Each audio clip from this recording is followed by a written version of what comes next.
Yo, ndagukumbuye mwana. Kwishure bigenda gute none? Mama, nari ndagukumbuye cyane. Kwishure bigenda neza. Rabonye ndiko nategura examen. Yejo. Ikintu ca mbere ngukundira nuko utameze nk'abakuru wa mushure yanani. Komeza wige kibonga. Okay. Umviza mama ndakubwiye. Kwishure atumye minerval ya premier trimestre. Ubu nyene? Mugitangura. Barasara ahubwo. Sawa, ejo nzoraba ndayakurungikira. Urakoze cyane mama. Cyo gituma ndagukundira cyane. Genda wige. Yego, je ndagamburutse kandi. Urabizi. Sawa. Bye. Bye. Bisous. Mwari muzi ko so yihetse. Nibitangura.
Mama, imisi myinshi? Ego turashima naye ndakumbuye ntireka ndakuramutse kwishure bigenda neza. Ego biraza bukebuke aho kuranye bukije. Hari amayera ya Amazon ntarariha. Urumva? N'ibihumbi ijana. Ivyo navyo ni biki? None nzi ko privé bigoye kandi barigisha neza. Ubu nakongereza narakamenye. Oh my god, good morning. Sawa. Okay. Urandukira mu kanya?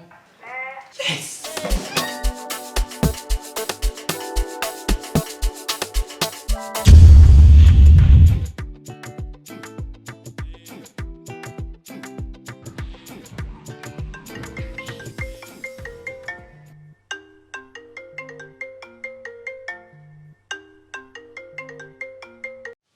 Allo. Oya, hari ibintu ndiko ndakura, ndiko nategura examen turaza kuvugana mu nyuma.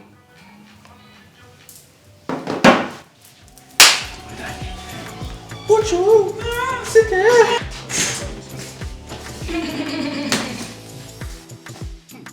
Ibi ni biki? Akase kambara ukibara. Abandi baravyaraje kongira naherekeje. Mr. wa mkecuru we. Ego nukuri kwa Mungu. Mkecuru nani? Wenga urikora iki? Ni biki wewe? Ibi ni biki? Washaka? Ibi ni biki? Washaka? Mereza. Zana. Ekura. Mereza. Nibya. Zana. Hereza reko. Ibi ni biki muri hereza? Muriko mu mwiki. Reka numvirize.